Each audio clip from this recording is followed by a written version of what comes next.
Para saudara yang terkasih dalam Kristus, dalam latihan ke-18 doa batin ini, saya ingin mengajak kita untuk berbincang sedikit mengenai apa yang sebetulnya dalam praktek hidup rohani selalu dikatakan, selalu muncul dalam percakapan-percakapannya, yaitu apatheia.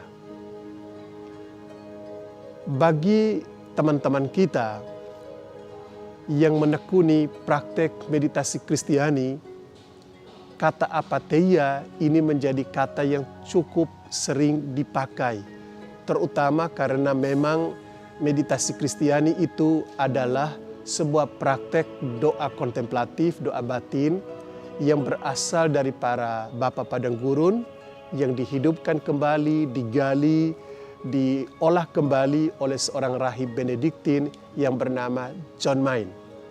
Kata apatheia memang berasal dari tradisi rohani para Bapa Padang Gurun.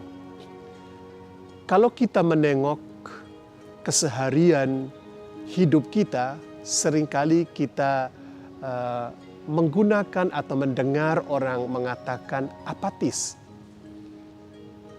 Kata apatis dan kata apatheia memang memiliki akar yang sama dari kata pati atau patos. Bedanya ialah bahwa dalam kata apatis yang terbentuk dari kata pati, patos, itu berarti tidak ada emosi, tidak ada perasaan, tidak ada perhatian. Maka apatis adalah orang-orang yang tidak peduli, yang acuh tak acuh, yang tidak memperhatikan apapun, dia tidak ingin memberikan perhatiannya. Sebaliknya, apatheia berasal dari kata yang sama juga, itu berarti kondisi di mana seseorang sudah bebas dari keadaan tercengkram, terbelenggu oleh pati, oleh emosi, oleh perasaan. Jadi apatheia itu kondisi di mana kita terbebas dari pati, dari emosi-emosi, dari perasaan-perasaan, dari apa yang kemudian menarik perhatian kita dan membelenggu kita. Itulah apatheia. Tetapi bisa kita katakan secara lain bahwa pengalaman apatheia adalah pengalaman di mana orang berada dalam kebebasan penuh dari perasaan-perasaan, emosi-emosi atau passion yang oleh para Bapa Padang Gurun itu mengkategorikannya, mengelompokkannya ke dalam 8 atau yang sekarang kita kenal dengan 7, yang kita sebut dengan 7 dosa pokok. Jadi pengalaman apatheia adalah pengalaman di mana orang merasa mengalami bebas dari belenggu atau kecenderungan kepada 7 dosa pokok itu yang kita kenal dalam ajaran iman kita. Sombong, marah, iri hati, serakah, rakus, cabul, malas, yang oleh Paus Gregorius Agung pada abad ke-6 disebut dengan 7 dosa pokok. Dengan demikian, kita kemudian melihat bahwa sebenarnya perjalanan rohani, perjalanan laku doa batin ini adalah sebuah perjalanan pertarungan antara 7 dosa pokok, passion, pathos, dan keutamaan, virtus. Terjadilah pertempuran antara virtus, keutamaan, dan pathos, passion itu. Perjalanan kita menuju batin untuk bertemu dengan Allah batinnya kita itu adalah perjalanan pertarungan dari antara kedua kekuatan ini, keutamaan virtus dan passion, pathos itu. Oleh karena itu, kenapa disebut virtus? Kita ingat ini dari bahasa Latin vir. Vir itu anak laki-laki. Jadi anak laki-laki memang dilatih untuk kemudian menaklukkan passion. Untuk menaklukkan passion. Pertarungan ini bila dilakukan dengan baik, dilakukan dengan tekun, pada suatu saat virtus mengalahkan passion. Ketika virtus mengalahkan passion, ketika virtus mengalahkan nafsu-nafsu dalam bahasa lainnya, maka kita masuk dalam pengalaman apatheia. Jadi apatheia adalah kondisi di mana kita sudah memenangkan pertarungan melawan passion, melawan nafsu-nafsu ini. Dan kita tahu bahwa ketika hidup kita dikuasai oleh keutamaan-keutamaan ini, oleh virtus, kita berada dalam kondisi sehat secara rohani. Jadi orang yang secara rohani itu sehat adalah orang yang pada kondisi di mana virtus itu mendominir, menjadi driver dari kehidupannya, bukan passion. Sehingga virtus benar-benar menguasai hidupnya. Teresa dari Avila, Santa Teresa dari Avila, menggambarkan kondisi di mana virtus itu mendominir kehidupan batin kita, itu terjadi pada ruangan ketiga dari puri batin. Para saudara yang terkasih dalam Kristus, coba kita bayangkan sekarang.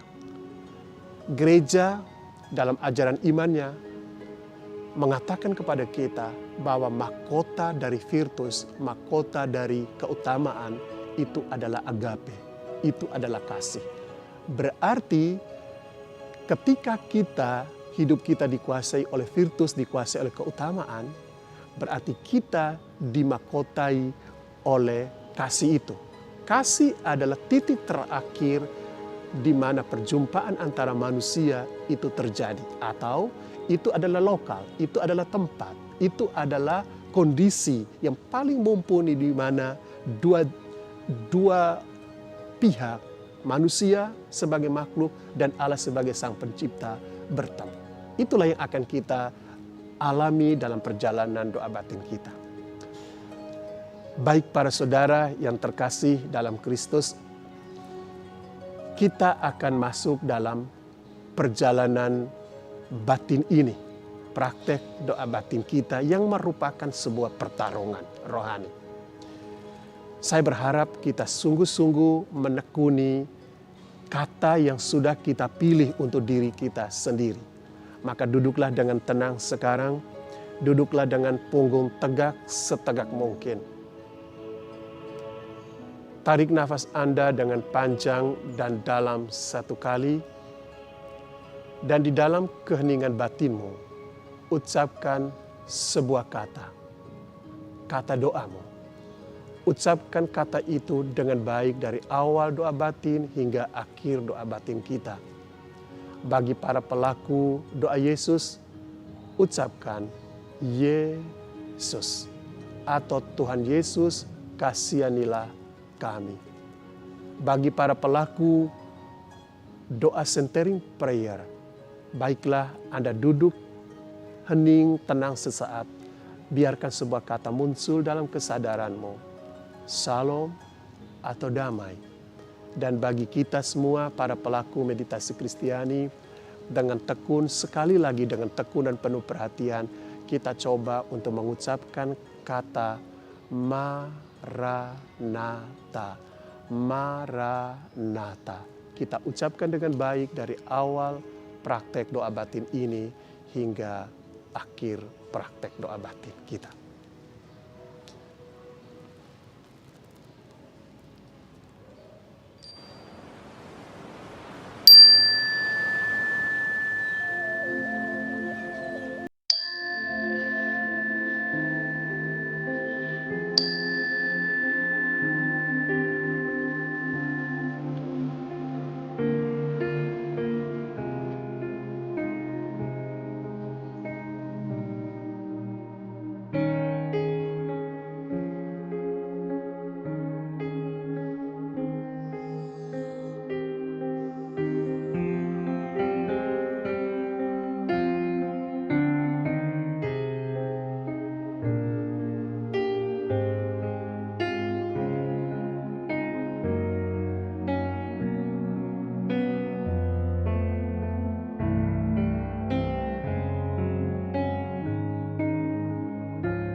Allah kerinduan hati kami, bantulah kami selalu untuk mengalahkan nafsu-nafsu yang seringkali menggerogoti hati kami. Kami percaya dengan bantuan-Mu, melalui praktek doa batin ini, kami dimampukan untuk menghadapi pertarungan melawan nafsu-nafsu kami. Demi Yesus Kristus, Putra-Mu, Tuhan dan pengantara kami, kini dan sepanjang masa. Amin.